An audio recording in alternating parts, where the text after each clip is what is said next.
Les audiences sont quasi quotidiennes dans ce haut lieu de la République, mais c'est bien plus qu'une simple entrevue qui est réservée ce jour au Parlement des enfants du Tchad. En leur réservant un tel traitement, le président du Conseil militaire de transition, président de la République, chef de l'État, général Mahamat Idriss Déby Itno, a voulu surtout honorer les représentants des enfants, cette couche importante de la population, à l'occasion de la journée de l'enfant africain.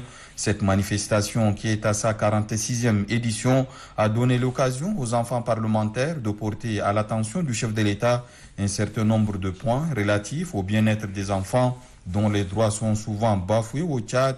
C'est du moins ce que laisse entendre Mbaïnassem Rimbar Josué, président du Parlement des enfants du Tchad. C'est franchement une impression de fierté et surtout de joie d'être reçu par le président de la République. Il faut le noter, depuis la création du Parlement des enfants, c'est pour la deuxième fois que notre institution a été reçue par les hautes autorités de la République. Et c'est vraiment une impression forte d'être reçu par le président qui a écouté attentivement nos doléances et qui nous a promis franchement de les résoudre pour nous et surtout pour le bien-être de tous les enfants tchadiens. Nous avons parlé surtout pour le bien-être des enfants, de l'éducation surtout, le fait qu'il a dit qu'il va nous permettre surtout de participer au dialogue national inclusif afin de porter la voix des enfants plus haut est une déclaration forte parce que la Charte africaine des droits et du bien-être des enfants ainsi que la Convention relative dont le Tchad est un pays signataire mettent en facteur la participation des enfants en ce qui concerne les choses qui les regardent. Attentif aux doléances portées à son égard, le président du Conseil militaire de transition, très sensible aux conditions de vie de ses concitoyens, a donné suite séance tenante. Le ministère en charge de la protection de l'enfance et celui de la justice sont instruits par le chef de l'État à l'effet de finaliser le code portant protection de l'enfant. Mieux, leurs aspirations seront prises en compte dans le nouveau contrat social à travers leur participation au dialogue national inclusif. Le président du Conseil militaire de transition a également promis d'apporter un appui au fonctionnement du Parlement qui est presque tombé dans les oubliettes.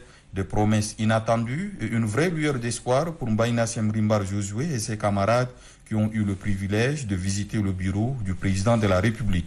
Des moments de convivialité qui se sont prolongés avec la visite de la salle du Conseil des ministres sous la conduite du directeur général du protocole de la présidence de la République, l'ambassadeur Alamay Halina. Le temps de cette visite, les enfants parlementaires sont devenus les maîtres des lieux. Pour la jeune parlementaire, Fatimé Gloria par exemple, c'est un rêve qui se concrétise. D'une manière franche, j'ai été impressionnée, plutôt je suis devenue fière de moi et cela m'a beaucoup impressionnée. Et puis, j'ai toujours rêvé de venir visiter ce palais et voilà qu'aujourd'hui mon rêve se réalise, donc j'étais vraiment impressionnée. Il a répondu à toutes nos attentes et tout ce qu'il a dit m'a vraiment touché le cœur. Oui, par la grâce de Dieu, on pourra et on peut aussi l'accomplir comme il nous a donné les conseils. Très enchantés, les enfants parlementaires quittent le palais présidentiel avec des souvenirs plein la tête.